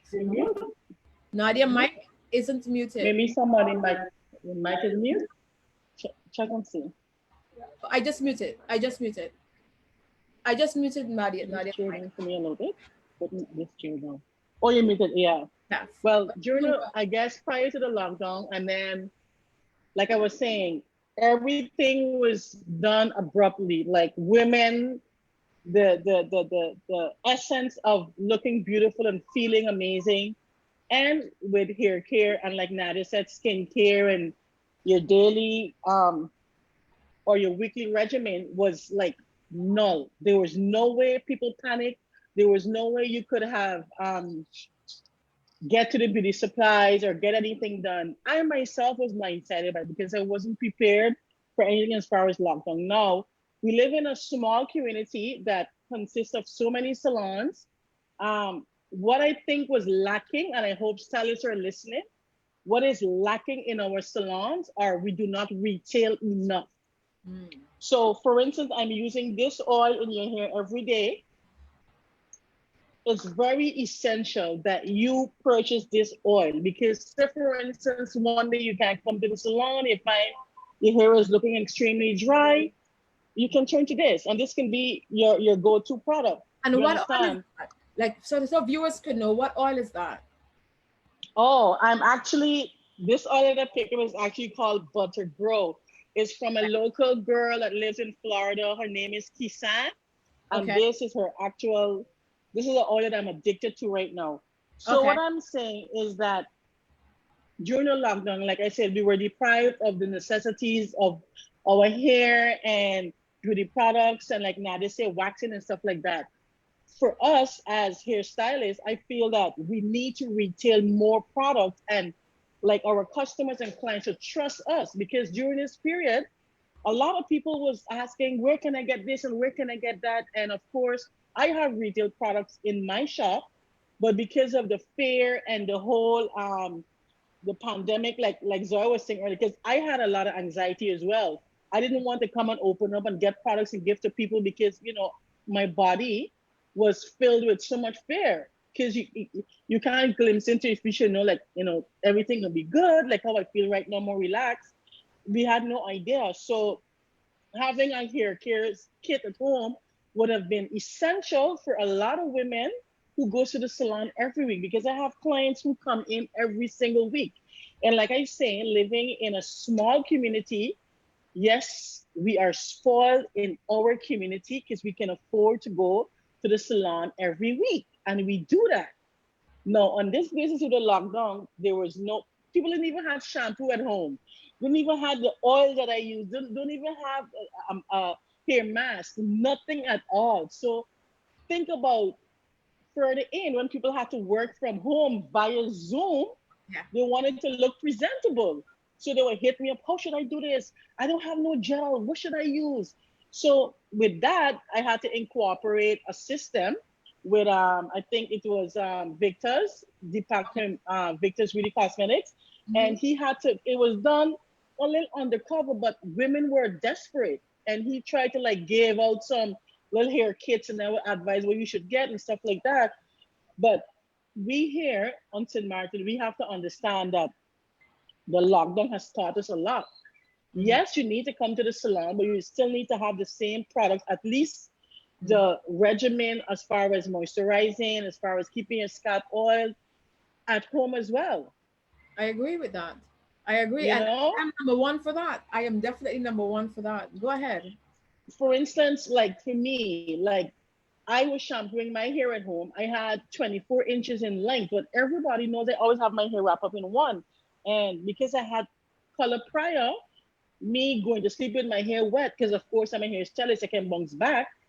When I reopened 2 weeks ago, I cut 12 inches off because my hair was thin. So I understood what women were experiencing, you know, as far as keeping up with the hair. Listen, out of 100 women, I can tell you only 15 are into the hair. When I mean into the hair, I mean by themselves, creating styles, doing their own hair masks, using products from the kitchen like mayonnaise and eggs and those things to create a natural hair mask. Even olive oil from the kitchen. We here, we love going to the salons, we love getting our hair done, we love getting our hair pampered. And that day was kind of like deprived, like on a short notice. You know, so here am I with women hitting me up, asking me about, you know, how to look good on in meetings and stuff like that. That there's where, you know, you have to actually manage for yourself. So, and trust me, after the... Go ahead. Trust you. No. After the lockdown, I've been doing a lot of cuts. Like right here. This person right here had long hair. And the lockdown motivated everybody to do the big chop. That's interesting. Sorry? I said that's quite interesting. Yeah. So basically, go ahead. No. You go ahead. Yeah. So basically, what going to the salon is okay, but we need to be even more in tune with our hair, because I am that person, and you know I'm that person. I hardly wash my hair. I don't like to wash my hair. It takes long to dry. When it, because right now I have natural. It's almost to my shoulder, and I'm like, okay, how do I keep this thing looking like it's healthy? And it frustrates me. So I just put a hair wrap on. Tell my sister put some braids in, and I don't have to worry with it. So for persons like me, and for the 85 other women from the 100, because you said 15 pays attention to their hair. You said to, so basically, even though we're coming to the salon, we need to get acquainted with some of the products you're using in our hair, so we can do the same should we need to again, God forbid, or even besides a lockdown. These are the things that we should also already have. Am I hearing you? No. Are you hearing me? No, I'm hearing you very low. It's echoing. Okay, hold on a minute. Better now. You hear me better now? Yeah. Yes, better now. Okay, good. What I'm saying is that I feel like salons should really establish a relationship with their client, where their client trusts them enough. Because people say, oh, I don't need to buy the product because I come by you every. But look what happened for 3 months. My shop was closed for 3 months. So what would happen then? You would still have products at home that you can use. Yeah. You understand? And not just depend solely, because listen, from being with the knowledge that I have from working in the US, those stylists makes more money on retail products than actually doing somebody here. Because every time they use something in your hair, they market it, because it's very important. Let's say, for instance, I don't see a client for like 2-3 months because they end up braiding their hair, or they end up weaving, or they end up using wigs for a while because of a financial situation. I would love for that client to still have my products at hand, where they can use it. So when they come back into the shop, I was like, well, why your hair is like this? I don't know what's up with the product that you buy. But I never buy the product from you. So that's where I would love for the client to consistently have my products, or have the product that I use within reach during that time when they're absent from the salon. You understand? So it doesn't have to be a lockdown period. I agree. I do agree. So for the sake of time, I think everything that you said, it's very basic enough for us to understand that. So get your products, get familiar with what your hair needs. There's YouTube when it comes to hair masks with mayonnaise and eggs and all of that stuff. So we need to be more in tune, basically, with our hair. Exactly. Is going to do it, right? So in order to wrap this up, because we're here, there, right? So, but I am enjoying the conversation, I must say, and I hope everyone finds it intriguing as well. So let's go right back to Zoya. Zoya, where are you? This is just going to be like some roundup. Right here. It's going to be some roundup. So Zoya, in closing, what are your last words? First of all, let me thank you. Let me thank you for, we still have to meet and have that lunch date. But let me thank you so much for your willingness to be a part of this conversation, for bringing your wealth of knowledge and experience to this conversation.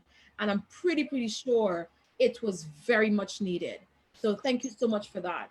So in closing the roundup, what would you want persons to be reminded of? What nuggets you want to leave? Well, thank you first for allowing me on your platform. I appreciate you for that. And I wish you much strength to continue, because conversations like these are very relate to it more when these are important. Oh, definitely. And people relate to it more when it's conversations, like talking. And so what I would leave with people is to be kind to yourself. Really, don't be too hard on yourself. Even if you set goals, it's okay. Don't call yourself stupid. Don't call yourself a failure. Don't call yourself worthless. Remove as much of those words out of your vocabulary as possible, and start to build more kindness toward yourself, more gentleness. And if you are not okay, that's okay. There are people out there who are willing to support you. We have a great panel of people within their own rights who are willing to offer you knowledge and support for all aspects of your life. And when all else fails, there's therapy. And it starts with each of us being willing to reduce the stigma of therapy. Because as I said, it's here for you for the most basic of your needs. If you just have one question that you don't have the answer to, and you've had a hard time finding the answer to, come to a therapist. If you got SSB, great. Find a therapist to ask that question to. And if you want to go a little informal, hit me up on Facebook. That's okay with me. I don't mind being present and supportive toward people. That's very good. I was just about to ask you, how can we, the viewers, everyone, how can we support what you're doing? You said it just now. Persons can hit you up if you want to be personal, a little bit more informal on Facebook. So that's one way we can reach out to you. Isn't there anything else we can do to support you, whatever it is you're doing, or you just would, I don't know, let us know. Well, I'm working on a few projects, so keep an eye out for that. But if you do want to help me, if you do want to support me, work on being kinder to yourself, because a kinder you is one more person kinder in this world that I got to deal with. So be kind to yourself, and by extension, you be kind to other people.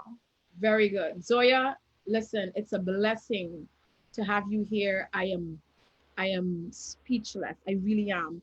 Everything you brought was essential. It was what is needed, with full depth. And I cannot wait for the feedback. So thank you very much for this.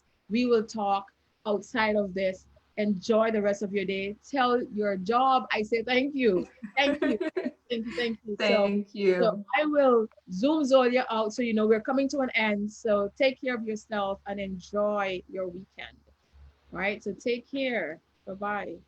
Everyone say bye to Zoya. Bye, Zoya. So let me go to Kandey.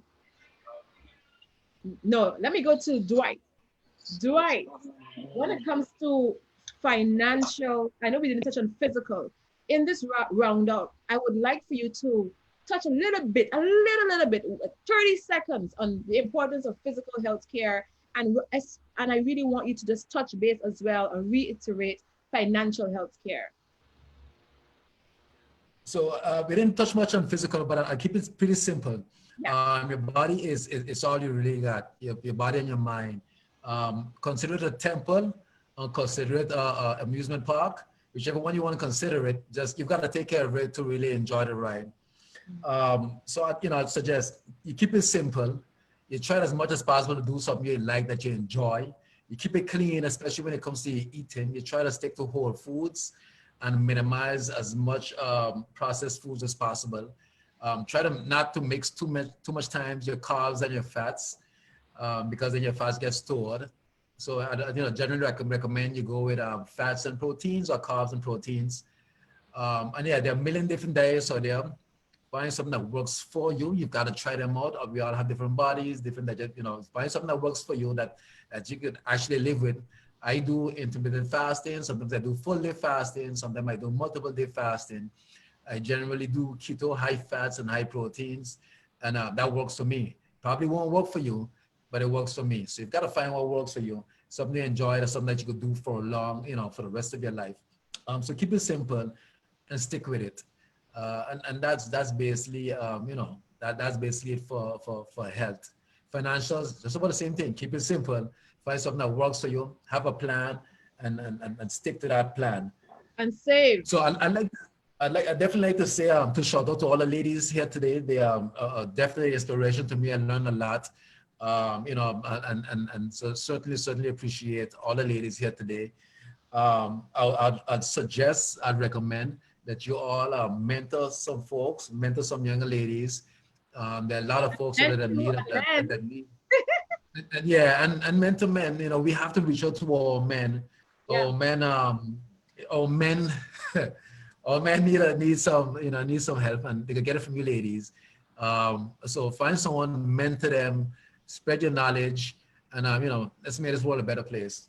Thank you so much, Dwight. I really and truly appreciate you being here, your willingness to just share your knowledge, share your experience, and the wealth you bring. I mean, you yourself is a package by yourself. So thank you very much for showing up, and not just showing up, but participating and divulging. So thank you so much for that. Thank you. Thank you. So Nadia, in closing. Oh, Dwight, I forgot to ask you, what are you doing? Like, what are you doing that we can support you with, the public? Like, what are you doing? Do you have a product? Do you do consultancy? What exactly is it that is flowing out? We can support you with. Okay, so. 1 minute, Nadia. 1 minute. I want to just get this from Dwight before I forgot to ask him. Yep. So professionally, I have a company called Gardener. We do consulting, Gardener consulting and strategy. Informally, we have a page, an Instagram page called Iron Butterfly Fit. Okay. So you can find us Iron TikTok. Butterfly Fit Instagram, also Dwight Williams on Instagram. And there we basically showcase some of our trainings, some of our ideas, some of the way we eat, basically our lifestyle, and things we believe in, things that's worked for us, and definitely we are available. Reach out to us for any questions you may have. We're available for that. We more than enjoy helping others. And it's something both my wife and I have that dedicate a lot of time to, because it's something it's how we give back, it's how you're able to give back. We have a foundation called Engage that also that does quite a bit in the community. With that is on Instagram as well. So just reach out to me, reach out to us, and we'll go from there. So that's Iron Butterfly, and what's the other name? Iron Butterfly and Iron Butterfly Fit Instagram. Okay, and you said something else as well. And my personal Dwight Williams Instagram as well. Perfect. So Iron Butterfly Fit. Thank you so much, Dwight. So you can check him out on Instagram, Iron Butterfly Fit. I came across that page actually recently. So reach out to him. That's one way we can support him and his wife and their journey to motivating us and transcending us. So thank you so much, Dwight. Take care. Nadia. Can you hear? Yes. I can hear you. Oh, perfect. So Nadia, in closing, what would you want everyone to know about their taking care of their skin, their bodies, their appearances? What would you want persons to know? That they should take care of themselves. Take time for you. Read a book, meditate, spend time alone. Discover yourself. During this quarantine, I was able to rediscover myself, and I'm on a journey right now. I realize that sometimes we just go with the motion, and we're just out there floating, and we have to really take time and realize that as human, as long as we can wake up the next day, there is hope. I believe that as long as you wake up, you are basically rebirthed daily. So whatever you did yesterday, you have time that you can correct it today. So really be easy on yourself, give yourself time, spend time discovering who you are and who you want to be, and move towards that. And all of this comes with taking care of you, discovering who you are and who you want to be, and you move in that light. Perfect. So thank you so much for that. And very, very clear. And I think what you culminated just now was basically everything, bits and pieces of what everyone had to say today. So as I ask everyone else, Zoya and Dwight, what can we do as a community of viewers to support what you are doing? Because we're so grateful for you to be here. How can we support what you're doing? So right now, you guys, I'm working on opening the Vagabond Grill. So it's going to be a great place for everybody to come, sit, enjoy time with family and fun, friends, and so forth. So it's on 111 Canagita Street, a little further up from Pollo Hermanos. It's going to be a nice, relaxing atmosphere and environment. So I'm building that with all of the care in the world, that when you guys come, you can feel the love that we put into it. Also, I'm still working, I'm still doing makeup. You can book me for any occasion. Call me anytime, I'm there. I also do group makeup classes. I do corporate makeup classes. So I try to do everything, basically from business to catering to women. I also would like to work with a lot of young ladies, young girls who are interested in doing makeup.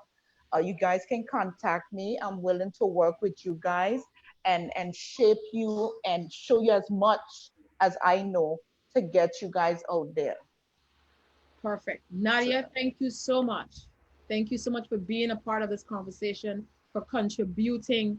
And I'm pretty sure like everyone gravitated to the knowledge, and I for sure will be practicing that skincare routine, the mask with coconut oil and baking soda, definitely. And I will let you know when I do it, what the results were. Right. Okay. Make sure you hold Sounds me good. to stick to it consistently, though. Make sure you hold me to that. I will warn you from now, right?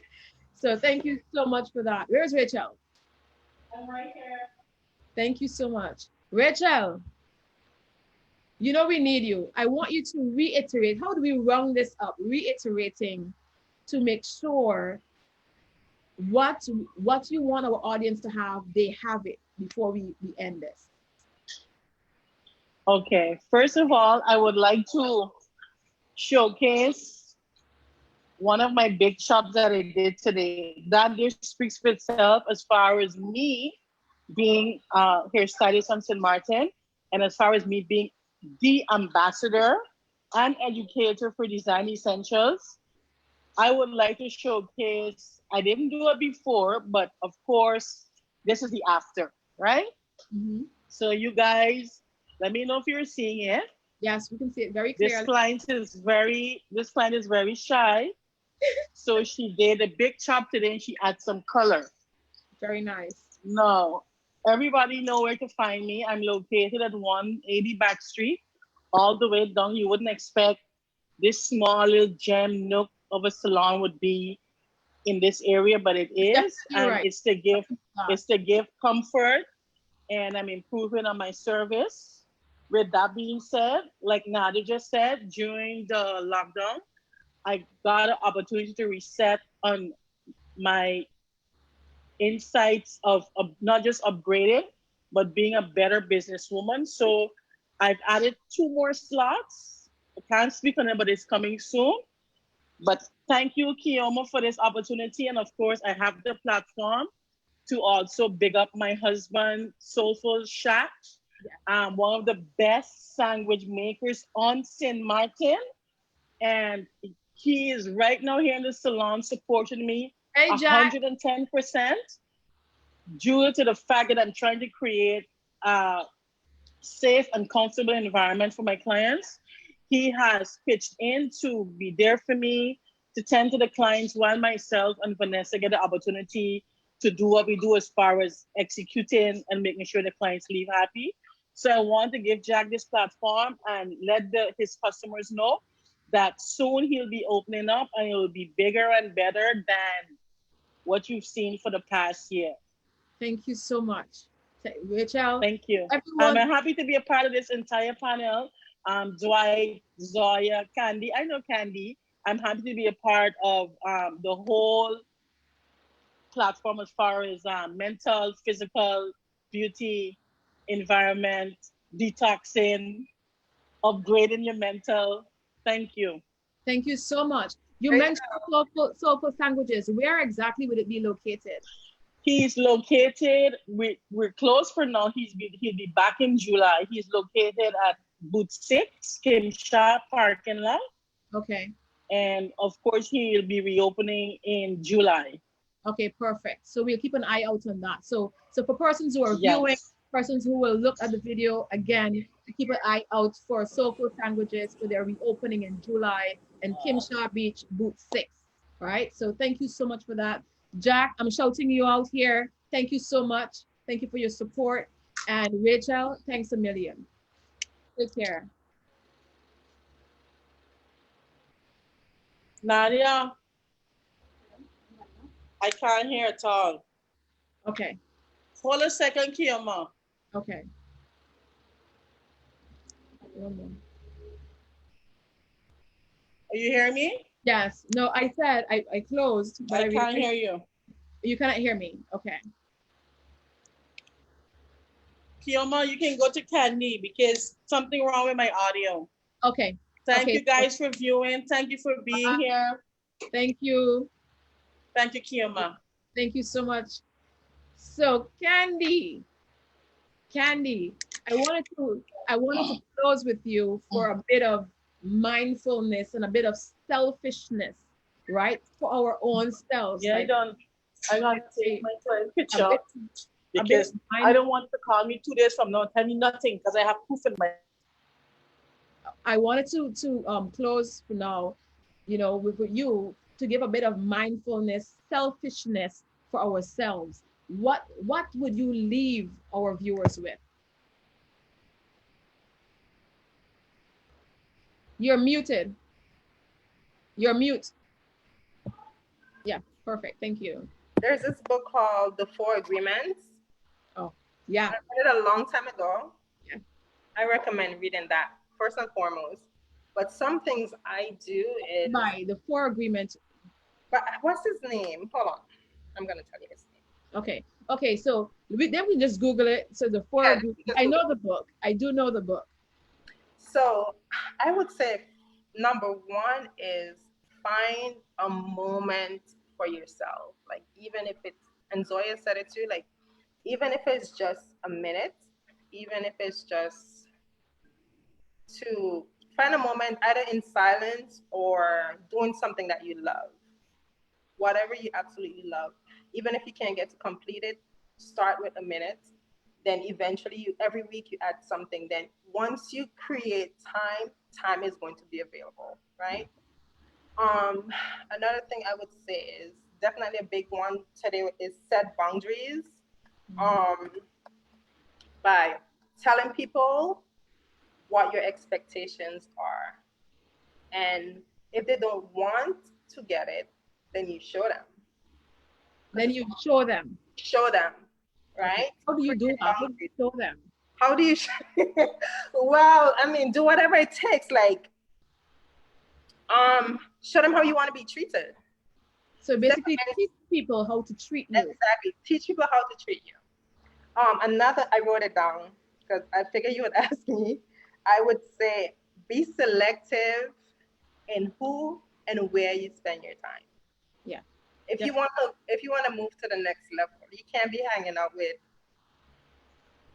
not to diminish someone's character, but you can't be hanging out with someone who doesn't inspire you to be where you want to be, right? Or where, I would say never take, Zoya said it too, never take anything personally. It's not about, that person's action is never about you. Mm-hmm. You might see someone on the street, you say hello, and they don't wave back. It's not that, it could be, yeah, they're mad at you, but who cares? But it could also be that they're in their own element. They probably have a lot going on. They didn't even see you say hi. So it's never about you when it comes to someone else. It's always about them. So that's something to know. Another would be try not to, this is a big one, try not to assume that everyone experience, and it goes hand in hand with the next one, the one before. Try not to assume that everyone experience is your own. Keep your opinions to yourself. If you're a friend, listen intently to what they want. If they ask, Mommy, something is in my teeth. Oh no. Let's give it to Daddy. Look, it's an orange thing. Oh no, it's from the pizza. Okay, go by that. So yeah, so never assume. So like someone experiences, where was I? Experiences, never assume someone experiences is not yours. Not your own. Like, don't take it personal. Don't take it personal. Like, hold on, I was trying to make it sense. Okay, never, like if you have a friend and they're like, okay, so we spoke about this. Said they're going through something, right? Or you said let's use this one. You said something to offend them. And let me see which one to use. Okay, say for instance, you said something to offend that person. And in your mind, that's your girlfriend or whomever. You're like, oh, she didn't get over it yet. It was so simple. Like, who are you to tell someone when and how to deal with whatever they're going through? If you're their friend, you should patiently wait and be there and let them go through their own experience. Another big one is, sometimes, like, especially in the Caribbean, like, we like to hear, everybody like to chime into your personal affairs. Mm-hmm. And tell you when you should do something. Oh, why are you doing that? That's not so, why are you doing that? That's a waste of time, right? That's a waste of time. Why are you doing that? It's not your business. If I'm your friend, support me. All my friends, none of my friends or family could ever come to me and say, or tell a person, Kandey, if they say Kandey, I wanna pick up garbage. Really? Although in my mind, I'm like, in my mind, but I'm like, but I'm curious to know why you want to be a garbage collector, you know, and I'll listen and I'll see what your ideas are. And then I would offer, like, if I have an idea, I would say, you know what, this would be a good idea.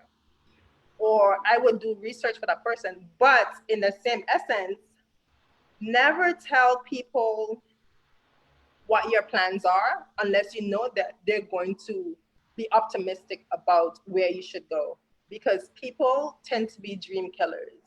You dissect it in your mind, you calculate it, then you promote it, then bam. Because even if the person says, and I make the reaction like a garbage collector, it's gonna make you second guess yourself and thinking like, oh, maybe a garbage collector is a bad idea. Yeah. Especially if that person value your input, right? So keep things to yourself until you know it's done and you're ready to share it to the world, unless it's people who are going to support you. Yes, definitely. So those are some things.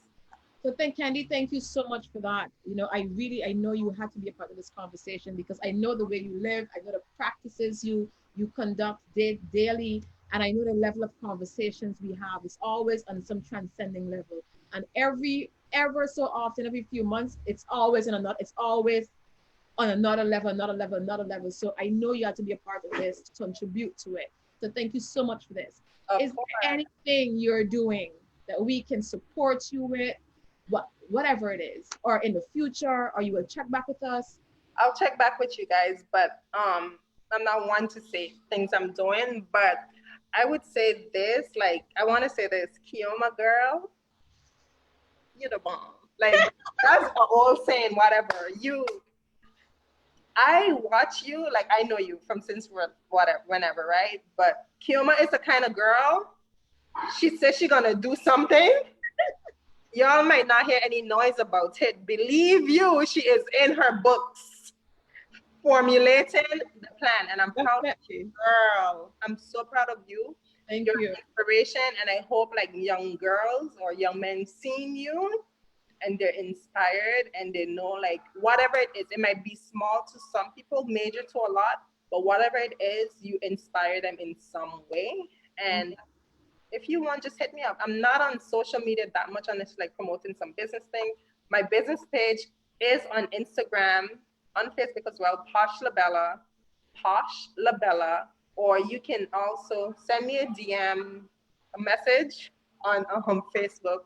I would respond accordingly. I just want people to have confidence in themselves, you know, and know like without you, you cannot make an opportunity to the people around you. That's it. Very good. Very good. Kandey, thank you so much for this. Thank you. I love you. And let me just say goodbye for now. We will touch base.